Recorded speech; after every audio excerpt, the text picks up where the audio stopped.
Asa ka na ba? Aba, kanina pa ako dito. Alam mo naman na ayoko nang pinaghihintay, di ba? Bilisan mo. Hintayin kita dito. Ate, kanina ka pa.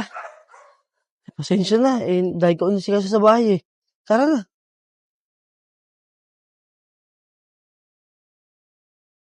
Tagal mo naman dumating. Kanina pa ako dun eh. Hindi na si kaso pa si Ayin na, galing sa eskwelahan. Pinagpakain ko pa kasi. Pasensya na te.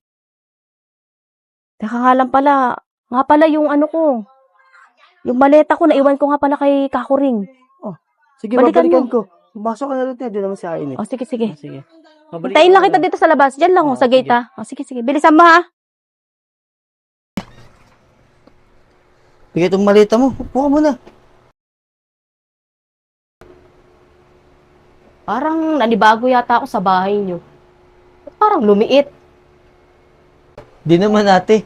Medyo lumiit lang tignan kasi yung pamangkin mo ba naman, ang hilig-hilig bumili ng mga gamit sa social media. Di naman lahat kailangan. Upo ka muna.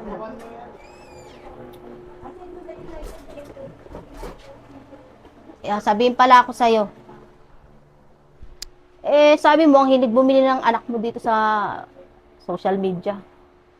Kung iniipon niya yung pera niya para sa pag-aaral niya, hindi yung ganyan kung ano pinagbibili niya na wala namang kabuluhan. Hindi ko naman kasi pinapakailaman si Ayente sa mga ganyang bagay. Lalo't sariling pera naman yung ginagastos niya. Naku, yung bata na yun, napakasensitibo nun. Lalo na kapag pinupunan mo yung mga binibili niya. Dapat ngayon pa lang maturuan na siya. Paano niya matututo kung hindi mo pupunahin? Asan ba siya? Andiyan lang yung sa kwarto, te. Papahinga siguro. Nagpapahinga? Hindi pa Martes ngayon, wala bang pasok yung anak mo? Hindi nga siya nakapasok ngayon, te. Gawa ng napuyat ata kagabi. Sabi niya kanina, masakit daw ulo niya. Kaya sabi ko, huwag na pumasok para kahit papano makapagpahinga siya. Yan na nga ba yung sinasabi ko eh. Paano makakapagtapos sa pag-aaral yung anak mo? Kung konting makaramdam ng sakit, hindi papasok. Ikaw din na may problema eh. Sinasanay mo na ganyan yung anak mo, lumalaking tamad. Tapos ano, bibili na kung ano-ano sa social media para lang makapagyabang sa ibang tao. Hinahayaan ko lang naman na siya, te. Malaki naman na yun. Tsaka isa pa, kumikita na sariling pera niya yung bata. Kuhanin mo nga yung maleta ko, taayusin ko yung laman. Bigat naman nito. Ano ba laman nito? Mga gamit ko. Dito, yan, patong mo rito.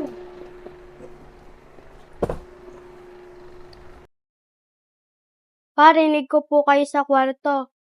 Tita, nandito ka na po pala. Mano po? Kaawaan ka ng Diyos. Nadinig mo kamo ang usapan namin ng papa mo? Opo, tita. Nagising nga po ako sa inyo. Lakas po kasi ng boses niyo eh. Mabuti naman. At sinasadya ko talaga na iparinig yun sa'yo.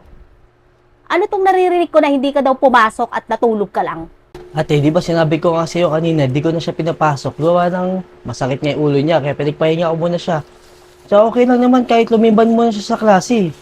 Ang dami kasi niyang ginagawa, ate. Sumarakit sa eskwelahan yan. Tulad ngayon, ang dami nagpapa-edit sa kanya, lalo na kapag bare months. Ay nako, kayong dalawa huwag kayong magpakakampante. Baka isang araw, magaya kayo sa batugan kong asawa. Sa paminsan-minsan niya pag-racket sa motor shop, saan niya ba kami dinala sa racket niya? Ano ka ba, ate? Tanggalin mo muna nga yan, galit sa asawa mo. Akala ko ba, di mo natin siya babanggitin.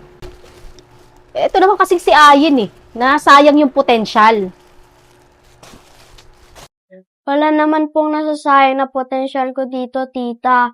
Tsaka, lagi din po akong may honor at maganda rin po yung kita ko sa racket ko. Kung maganda, bakit hanggang ngayon nangungupahan pa rin kayo dito ng papa mo? Okay lang po, tita. Tsaka monthly rin po kami nakakabayad ng renta. Tas di rin naman po kami nagigipit sa pera ni papa. Alam mo ate, napakaswerte ko dyan kay Ayen. Kalain mo, bata pa lang, napakadiskarte na sa buhay. Ang sabihin mo, swerte ang anak mo sa'yo.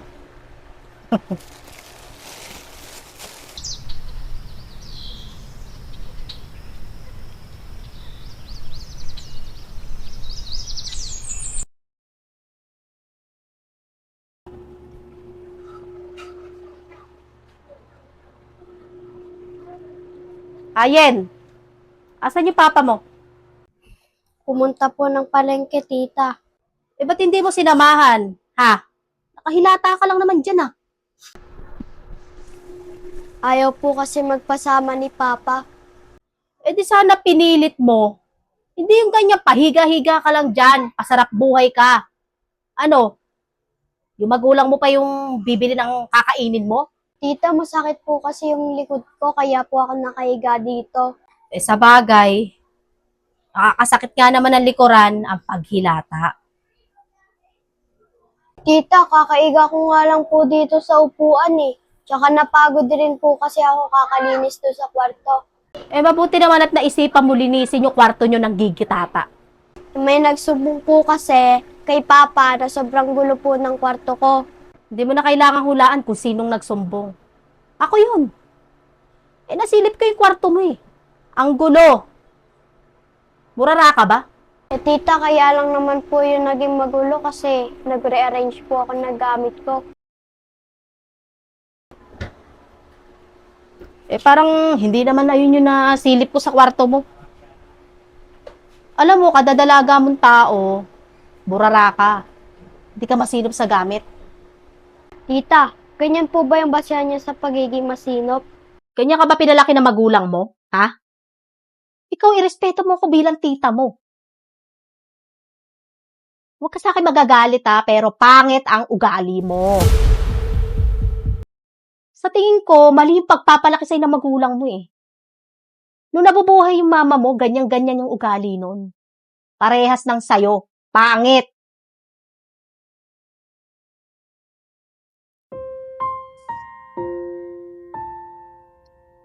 Kahit kailan, hindi ako tinuruan ni Papa na sumagot sa mga nakakatanda sa akin.